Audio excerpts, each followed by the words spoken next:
is really, really good. Hey guys, Jessica here with Home Sweet Farmhouse, and in this video we are going to be making some French bread. I know my channel is really not a cooking channel, but I could not think of anything more homey and comforting than a warm loaf of bread fresh out of the oven. So I figured you would like to see what it takes to make a really super simple, easy, at-home French bread recipe. And I literally have everything you need already out on the counter right with me right now. Real quick before we get started, I do want to thank you for being here. If you are new here, my name is Jessica. This is Home Sweet Farmhouse. I do DIYs, lots of farmhouse decor, hauls, and decorating. So if you are into any of that, go ahead and click that subscribe button.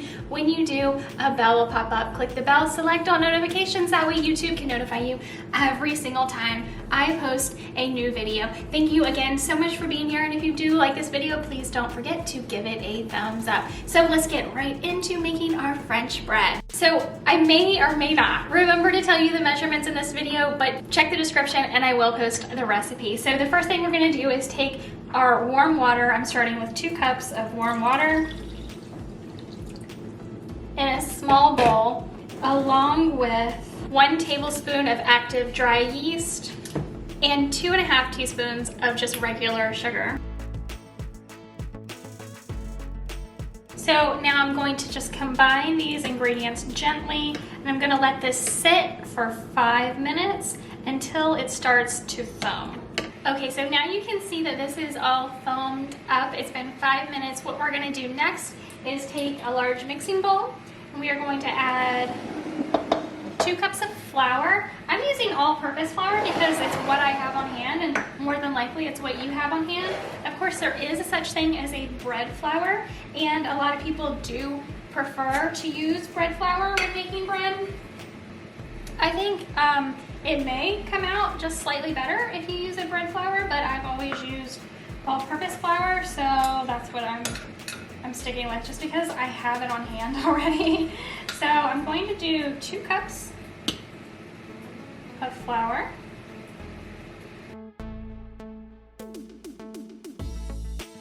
And I'm also going to add 2.5 tablespoons of salt to this flour.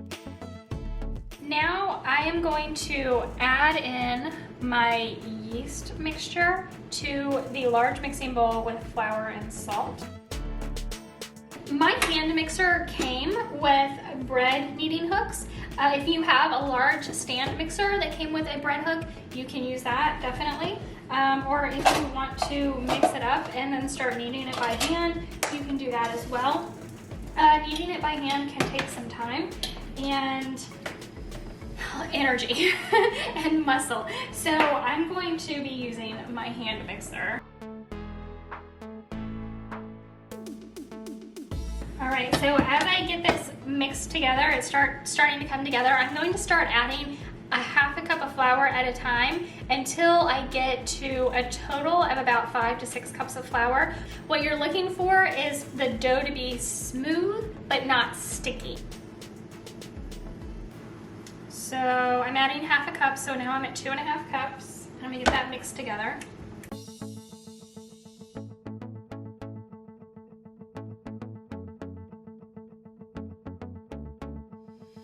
So if you feel it now, I'm at 3.5 cups of flour. It is coming together, definitely like a dough, but it is definitely sticky to the touch. So we want to continue adding flour.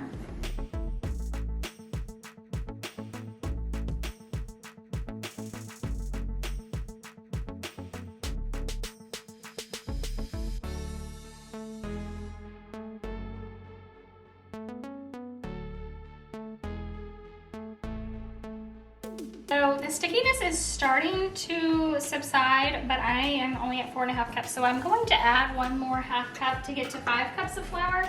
And I have a feeling this might do it for me.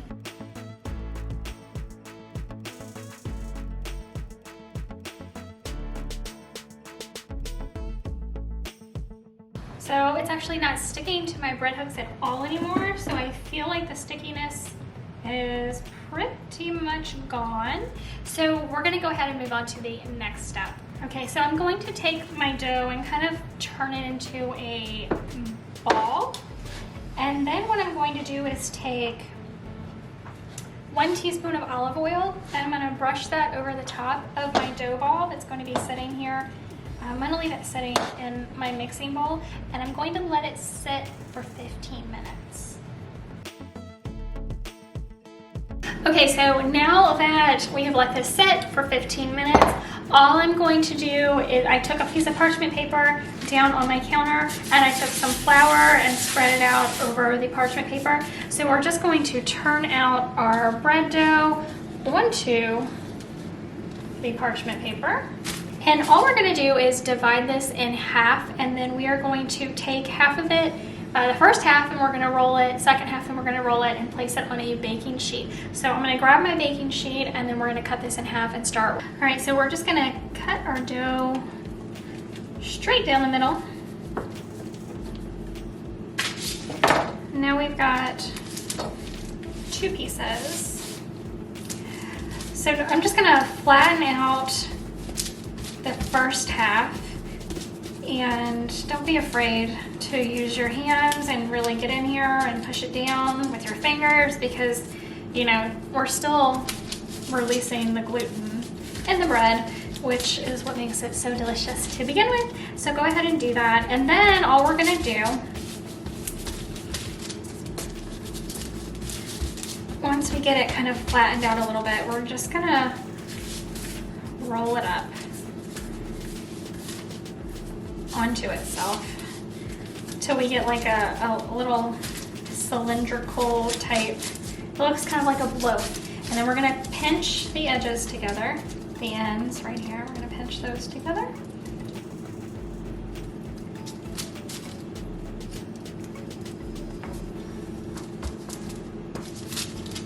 And we're gonna place this on our baking sheet.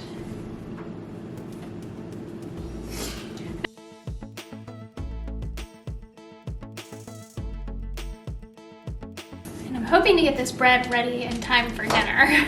All right, so now that I've got it kind of flattened out, I'm just gonna start taking it and rolling it into itself to form a cylinder, just like we did on the last one.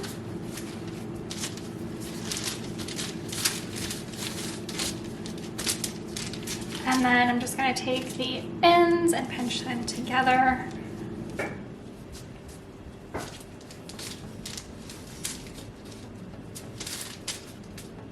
And now I'm gonna take this and place it on my baking sheet. So now we're gonna let these rise for about 30 to 45 minutes. While we are letting these rise, we're gonna go ahead and turn the oven on so it can preheat. We're gonna set it to 400 degrees Fahrenheit. All right, so now we have let our bread set. I let mine sit for about 40 minutes. I do want to have dinner soon. So now before we actually put it in the oven, we're just gonna take a really sharp knife and we are going to cut like you see me doing here. And then we're gonna put it in the oven 400 degrees for 17 to 20 minutes. One tip that I am gonna try this time, and I think it's really gonna help, is to throw a couple of ice cubes in the bottom of your oven. It's going to steam the bottom inside of your oven. So what they said to do is actually throw a few ice cubes in and really quickly shut the door. So I'm gonna get the bread put in first and then get it some ice cubes and toss them in and really quickly shut the door and kind of leave it shut. And cook this for 17 to 20 minutes and we will wind up with some really yummy bread. All right, so the French bread is fresh out of the oven and delicious. One thing I did not do, which you absolutely can do, I was kind of in a hurry because I'm hungry and I want to eat dinner. You can take an egg white and whisk it with a teaspoon of water and brush that on the top of your loaves before you put them in the oven. I did wind up doing a full 20 minutes and I just rotated my pan to make sure that they cooked evenly during the 20 minutes. And so let's get these sliced up and see how they taste. Okay, so I've decided to just take a little bit of melted butter and brush on the top of my loaves before I cut them. So let's get that done real quick. This is just a basic basting brush that I'm using with some melted butter. We usually butter our bread anyway, so, you know, that's a little bit extra. gonna be delicious. All right, so let's get these cut open and see how they taste. Okay, so I'm just going to take a bread knife and cut into it. I don't mind eating the ends, but just for getting a pretty shot, I'm going to cut into it, cut another little piece here.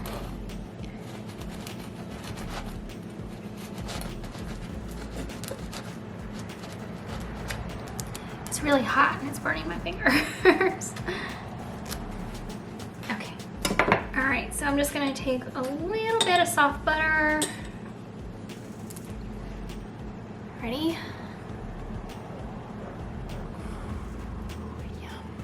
Yum, yum, yum.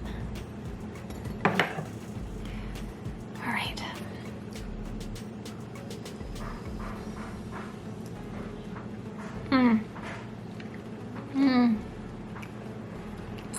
That is really, really good. I'm so glad we're having it with marinara tonight because I absolutely love French bread dipped in marinara sauce.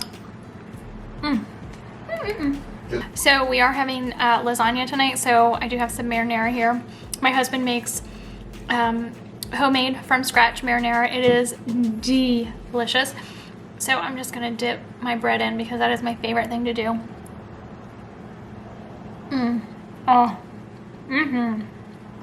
That is so good. Homemade marinara and homemade bread. Okay. Alright guys, so I really hope you enjoyed this video and I hope you give this recipe a try. I mentioned earlier, check the description below. I will have the entire recipe for you. And I will also, if I can find it, post where I originally found the recipe because this is absolutely delicious. It's absolutely delicious. Thank you so much for watching. I really do hope you enjoyed this video. If you did, please give it a thumbs up and don't forget to hit that subscribe button. When you do, a bell will appear. Click the bell, select all notifications. That way YouTube can notify you every time I post a video. Also, there's going to be another video popping up around here. I really, really highly suggest that you watch it because my channel is pretty awesome. Like I have a lot of DIYs. I have a lot of decorating. I mean, just check out the video. You won't be disappointed. Thanks so much for watching and I'll see you in our next Home Sweet Farmhouse video.